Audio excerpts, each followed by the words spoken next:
Ooh. Okay, we're on the right track now.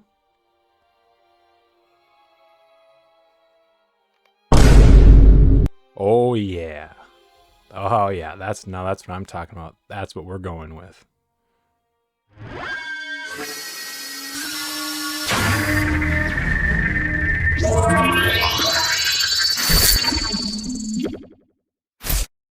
What's up, everyone?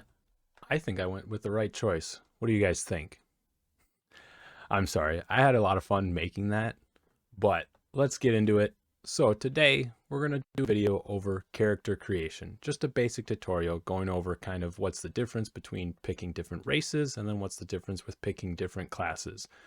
That's basically, in a nutshell, what it's mostly going to be about. I mean, it's a very simple video, but it's also something that could help a lot of newer players first going into Lotro before you even started, what's the best race with some classes and what's maybe the best class that's the best fit for you and your playstyle. Now, I'm not going to do full blown in, class by class, breakdown, but I will give you like the gist of what a class is, because I'm going to save other videos for like the full class breakdown on each individual class. All right, without further ado, let's jump right into it.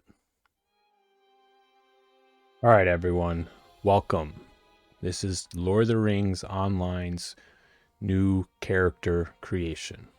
As you can tell, on the left side here is where you have your races, where you can pick between your races and as well as male or female. And on the right side, you have your select a class. Now, each race can play only certain classes. As you can see here, man can play every class except for Bjorning. All right, then you have High Elf. High Elf can play any class except for Bjorning as well. And we'll get to why these guys can't play Bjornings. Because Bjornings are a thing of themselves. So High Elves, male or female, and can play any class they want. You have your Dwarfs that can play every class except for Bjorning, Burglar, and Loremaster. Stout Axes, every class except for Loremaster and Bjorning. Hobbits, every class except for Bjorning, Captain, and Runekeeper. Elves, every class except for Captain and Bjorning. And then Bjorning can only play Bjorning. And that's the reason why they're, in a nutshell, in a gist of themselves. Now, going back, though, to man, all right, each class has their own benefits as to why you pick them. So Gift of Men, for man, you get a bonus in fate. Now, the Diminishing of Men, though, you get a negative in your will. Easily Inspired, you get plus 5% incoming healing. So as like a tank, that can be very beneficial.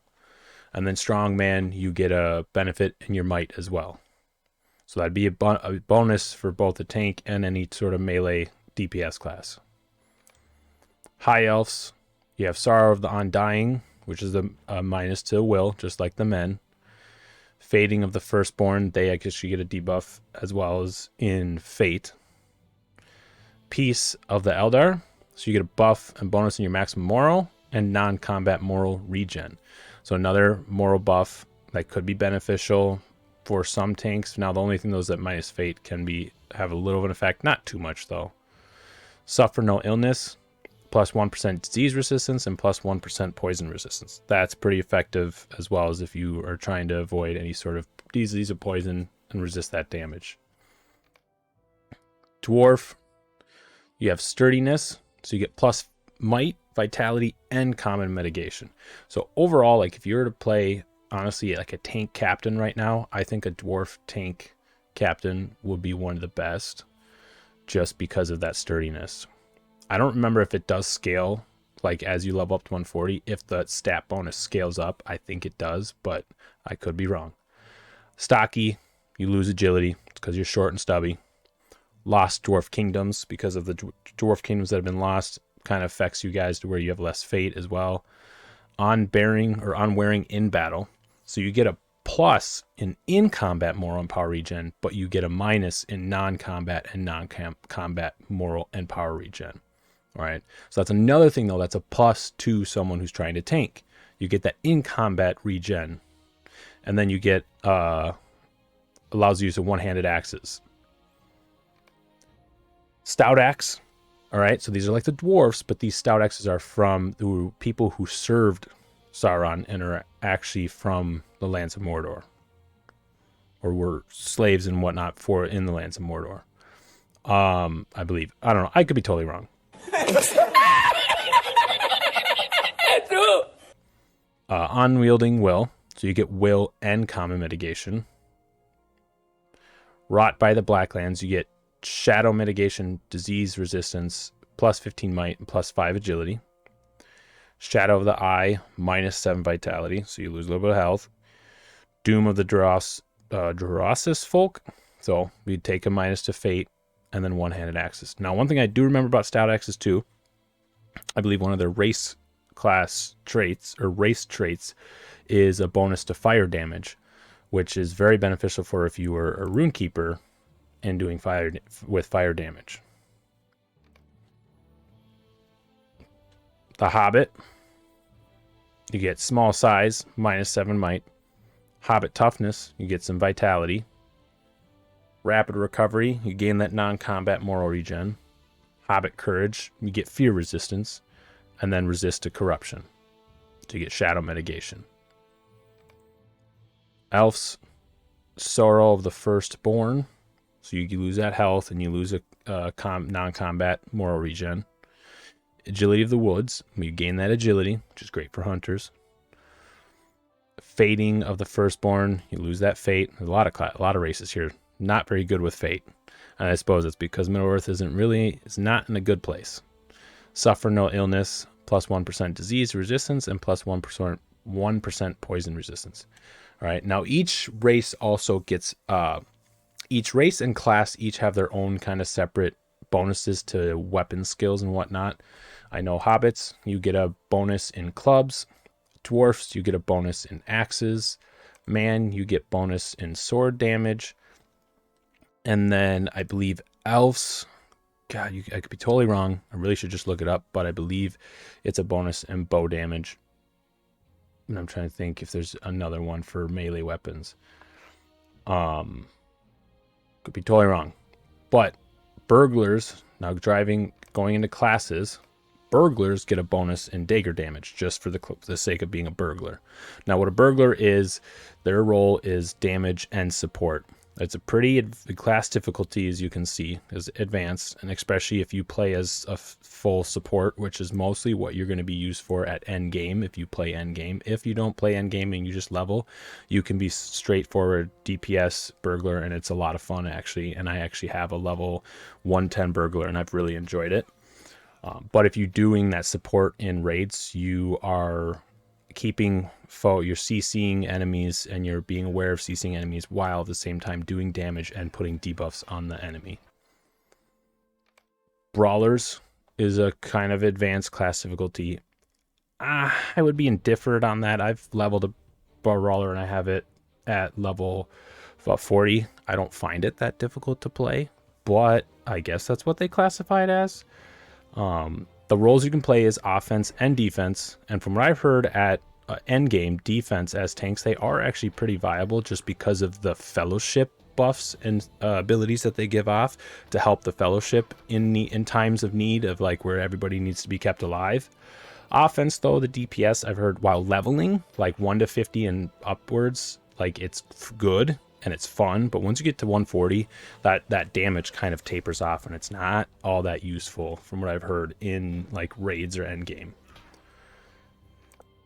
Your captain, another support class. Now, however, the captain is very different than what it used to be. You have a blue line captain, red line captain, and the yellow line captain. So captains can play as a healer, but more so for just 6-mans and 3-mans. They can play as DPS in really any content because they bring to the table a lot of buffs and benefits. And then you have your yellow line captain, which is a tank. You can tank, and right now they're the best tanks in the game. So that's what the captains are able to do. If you have any interest, captains are a little bit slower playstyle, leveling up. But I mean, if you play them right and you gear them right, they're still fun to play. Captain's one of my favorite classes. Champion is your get up in the face, I'm gonna smash you and slash you, and I'm just gonna have big numbers popping up everywhere in front of my face because I just love it, and I just want to smash my head on my keyboard and just keep it going. It's literally straightforward damage.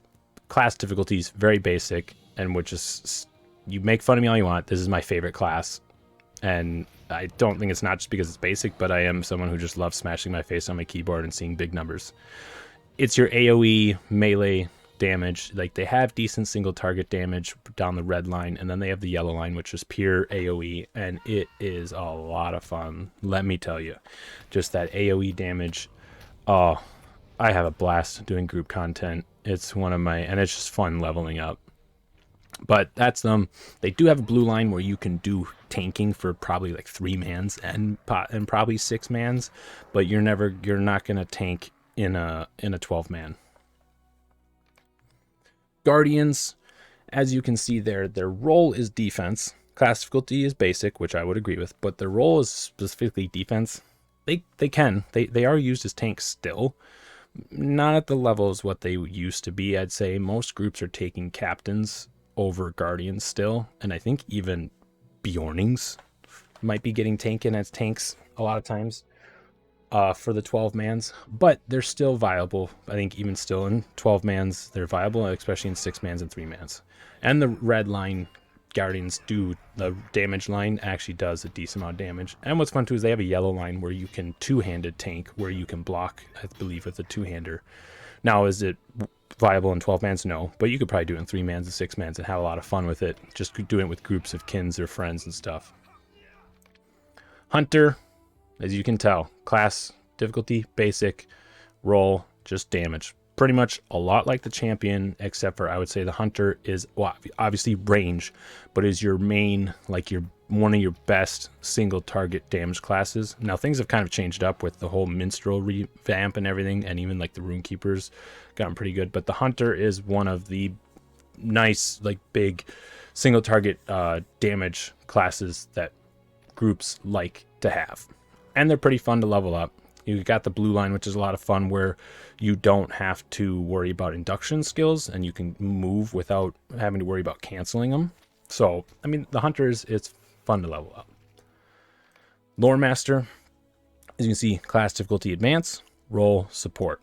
Now, that is pretty much what it is. You know, if you're going to do any group content, end game content, every group is looking at you for support.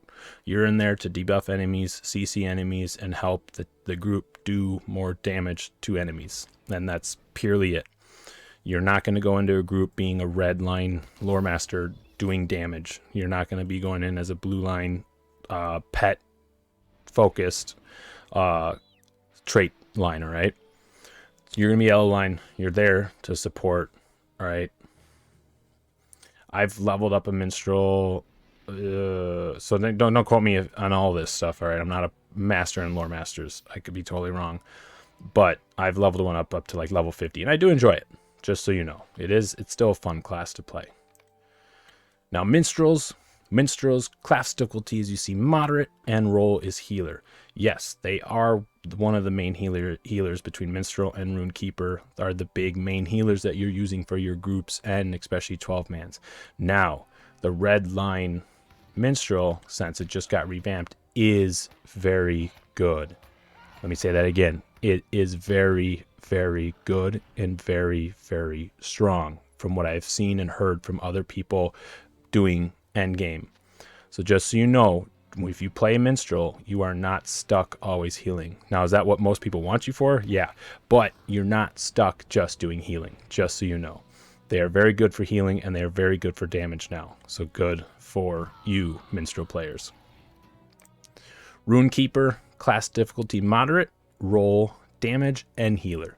So they're good for both damage, just like the Minstrel, and for healing. Great class for healing and damage overall. I've leveled up a little bit of a Runekeeper. I even Valored one, I think, to level 120, but I haven't put like tons of hours in them, but it is a very, very like fun and unique class for those of you who like playing caster classes. So like if you're never played WoW or any of the games, if you enjoy like mages, warlocks, or stuff like that, that is what a Runekeeper is a lot like. You're casting magic, you know, damage causing class. And then lastly, but not least, the Warden. Class difficulty advanced, and I would agree with that very, very strongly, and I'll kind of explain that to you. And role defense. The reason why the Warden is advanced is because they use a gambit system. Now that gambit system, the way it works is you have 3 main abilities, gambit, I forget what they're called, the skills that create the gambits, and you need to use those skills in certain orders to allow you to use certain gambit skills. All right, so you have to put in those skills correctly into the gambit panel in order to then obtain the ability to use that certain skill. Now, if that doesn't make sense to you, I'm gonna try and put up some pictures on the screen and stuff to kind of show you, but at the same time, that is something that will make more sense once you get into the game. All right, now for the different playstyles of the Warden, it is not a defense role. I don't know why they still have that on there. It is definitely not a defense class. It is purely damage right now. I mean, maybe in 3-mans and 6-mans, you could probably get away with tanking as a Warden. That's pushing it a little, I think, even with 6-mans, but you definitely are not tanking in 12-mans, just so you know. You are purely damage, and even then, though, I'm sorry, but your from what I've been hearing from other people, Wardens damage is still lacking. So like Wardens are not exactly the top pick for your 12-man instances in endgame stuff. Now, if you got yourself pretty geared out, you could still go. You're going to be good enough for, like, I think, what, tier 1, 2, and 3s, but not tier 4 and 5s for content. All right. Now, with that, all that information this is where you got to just decide then what class you want to play. Oh, sorry. I almost forgot the Bjorning. The Bjorning, all right, class difficulty advanced, and I would agree with that. I can't believe I almost forgot about a whole class. You guys would have been eating me alive in the comments.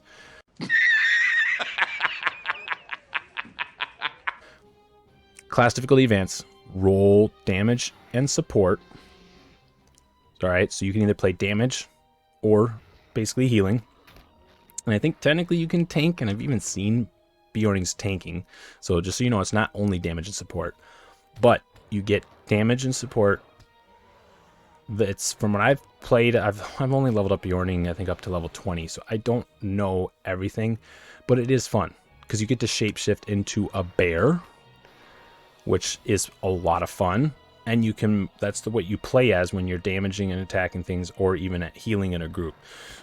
You bring a lot to the table for the group, and I've seen a lot of 12-mans where they have consistently having Bjornings. I remember watching Sasuke doing a raid once, and they had 3 Bjornings, and I think 1 or 2 of them were healing, and then one of them was tanking.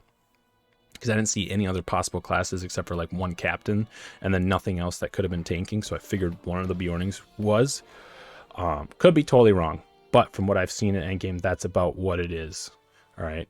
Now, the Bjorning's kind of race traits is the might, few in numbers, the minus fate, I think, and natural resistance, and then thick hide for vitality and natural resistance for poison resistance. All right. Now, after all that, you kind of have to figure out, okay, what class do you want to play, or what race, and then what class. You know, I just recommend play what you think you're going to have fun playing. You know, if you're an endgame content person and you just want to get to endgame and can experience it, then I guess kind of pick a class that you know is going to be viable. But a lot of these classes are viable in even the low tier content. So I would not worry too much about that. I say, especially because this game is built around leveling experience, pick the class that you're going to have the most fun with. All right. Once you have that, you go to continue. And you're basically right here at the beginning where you either choose your origin, you pick your name, and then customize. All right. Now, each class or each race has different areas of origins. Now, these origins each have their own lore, and they have naming guidelines. You don't have to follow the guidelines, but if you're trying to be RPG with it, then these are what the guidelines which they give you, kind of little prefix parts to your names and whatnot. All right, it kind of gives you ideas of what you can use. the lore. Now, changing from Breland to Dalens to Gondor or Rohan or vice versa with other races doesn't change anything to do with like your stats or anything game based. It's mostly just based on lore. It's just based around lore and RPG settings. All right. So once you pick where you want your origin, adjust your body height, adjust your what you want to look like, all right, and then you can choose your tutorial. Now, granted, if you don't have the Before the Shadow, you can't do Before the Shadow. All right. It's either Shadows of Angmar or you just skip the tutorial. So if this is your first time playing, though, you're automatically going to be doing the Shadows of Angmar, and you're going to be going through the initial tutorial first login thing. Now, for your name, all you do is come up with your name. If you want to follow RPG things, you can. Whatever it is, you name your character what you want it.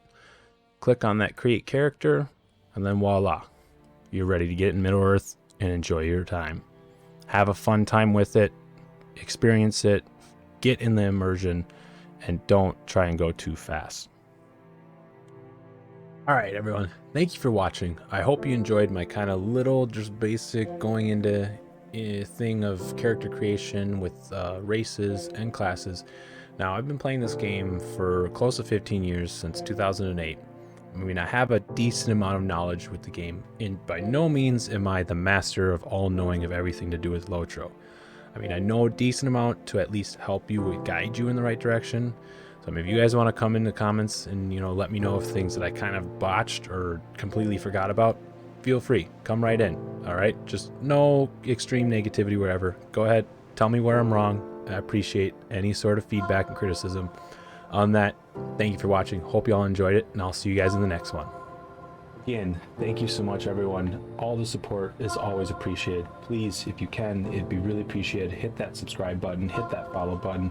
Also, leave a like, leave a comment, do anything, share this. The more you do it, it helps, and it's going to help me with my journey and really trying to share this game with all of you and grow a community and just create something big. I love you all, and thank you again. Hope you all have a wonderful day.